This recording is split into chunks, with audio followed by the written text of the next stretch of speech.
Welcome back. We're still coming to you from the beautiful coastal town of Swakopmund, where the Broadcast and Digital Media Convention, the 8th edition thereof, is underway here. Of course, we continue to sit down with some of the participants, some of the key stakeholders as far as broadcasting is concerned. Now, the Angus Hammon Africa was founded in 2008 and has a presence in 32 African countries.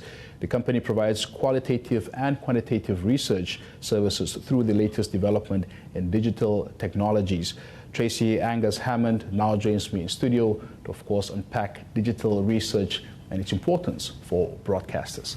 Good morning. Good morning. How are we? I'm good. How are you? Good, good. Thank you. Welcome to Namibia, first and foremost. How are you finding the convention? Very good. Yeah.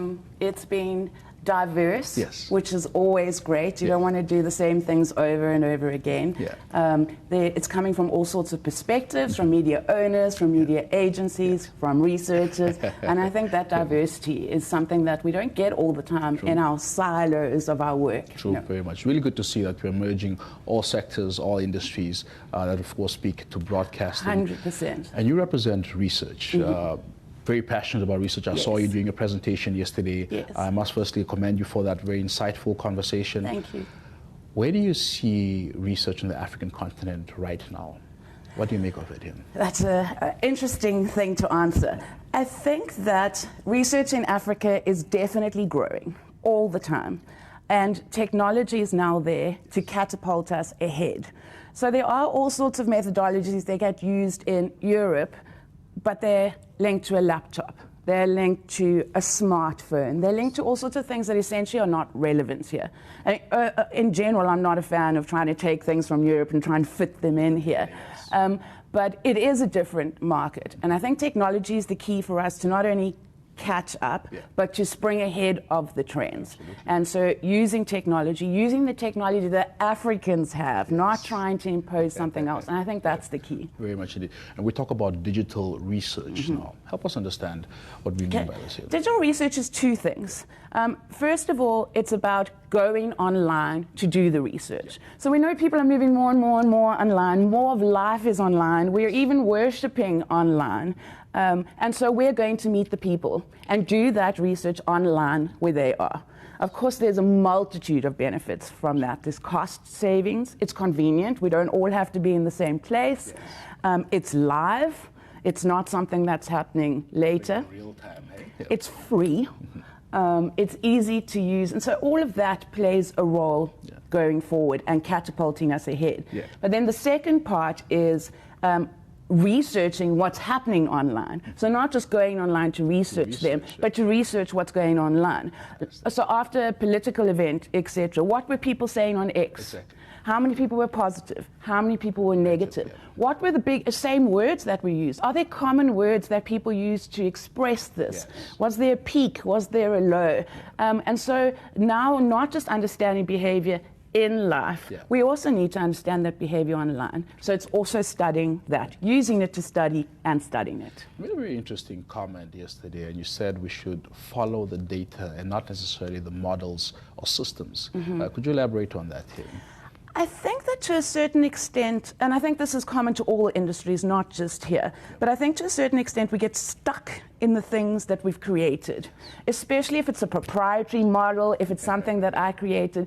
And so it's easier to just say, no, keep doing this, keep doing this. This has worked for the last 20 years. Why do you want to change? Why do you want to change? And so we often are trying to use exactly the same measurements and systems and models to measure an industry that is nothing like it was before. There's multimedia use, there's fragmentation of media, it's more cluttered than ever before in terms of media. People can choose what they want to look at. And so I think it's very important that we make sure, again, we follow the people, not be insistent on following these things that we know or we like or we made. Very much. We speak a lot about artificial intelligence, and this convention takes place under a theme that speaks to that as well, about, of course, AI-infused ecosystem. As far as research is concerned, where do you see artificial intelligence, and how do you see its role in research here? That's a very big question. So I think it depends on whether you're talking about quantitative research or whether you're talking about qualitative research. I'll stick to qualitative research since, that's what we're doing now. And I might be saying something a little bit controversial, but I think we need to fix some other things before we get to AI. So, and it doesn't mean we can't use AI in the meantime, don't get me wrong, but I feel like we need to get our digital research up to where it needs to be. I feel like we need to make sure we're reaching everybody with that digital research, because that's another bonus, of course. As I said, AI definitely has a role. We can summarize transcripts. We did a group in Nigeria for 7 days. We got 141 pages transcript. We can summarize that using AI. We can check sampling using AI. We can even get basic findings from it.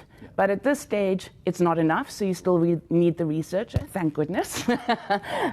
But beyond that, I think we're a little ahead of the game to taking it to a full level because we don't have the matching sort of requirements. Very much. There's often this, phenomena we speak about on the African continent, the digital divide. Mm-hmm. What bearing does that have on what you do as far as digital research is concerned here? I think the two big issues are coverage, because obviously we need mobile coverage, and I think that's a very important part of it. And then that data is so expensive. We know that data in Africa is unreasonably expensive and not pegged on actual costs. Tell me that again. But irrelevant to the fact that that's what we're dealing with. So that has to be incorporated into your system there. And so, again, talking about adapting systems, not following where it is. Adapt it to where you are. Yes. There is no one size fits all. We are 54 very different countries. So I think that's important to recognize as well. And you're currently present in 32 of those 54 countries. What has the journey been like for you? Incredible. I think I would explain myself as an Afro fanatic. I've been very fortunate to travel all over Africa, and I've lived in Nairobi, I've lived in Accra. I feel like I've got to see a part of as much of the continent as other people don't. So a big part of that journey has been sharing that. We're very passionate about changing the narrative on how Africa is viewed. But even in Africa, I think we like to go, oh, it's the Americans, it's the this. My own people are now going to be cross with me for saying this, but South Africans are particularly bad at that. I think we're a little bit lost at the end of it. So, seeing Africa differently is something for everyone. So we have a hashtag for that. There's been a lot of on the ground, walking through rivers in flooded places to try and get the respondents, crossing the Congo in a barge for 6 weeks. It's been a very personal, practical experience, and I believe that's what makes us special, is that we started on the ground, we know what it's like there, we're happy to go back. I was the one who jumped in on a boat across the Congo for 6 weeks. It broke down though, we were only supposed to be there for 10 days. Nice. But yes, that journey has been about growing through experience and then sharing our passion for this place we know is so incredible. Absolutely. Just based off the conversations, from this convention, we're heading into day 2 and the final day of the convention as well. Of course, we have the AGM tomorrow. What would you say, where do you see broadcasting in Africa, coupled, of course, with the research, with the work that you're doing in the very near future? I think that the primary thing that is going to change is what consumers want from it. So we want shorter, we want sharper, we want straight to the point. Something that's very interesting that's come up in our research is that people want a balanced point of view as well. They don't want an editorial style approach. They want balanced things. And I think we're going to see that coming through in how the news is presented. I think that what is being presented is changing as the world changes and as our focus changes. That is changing all the time, and the industry has a lot to do to keep up with that.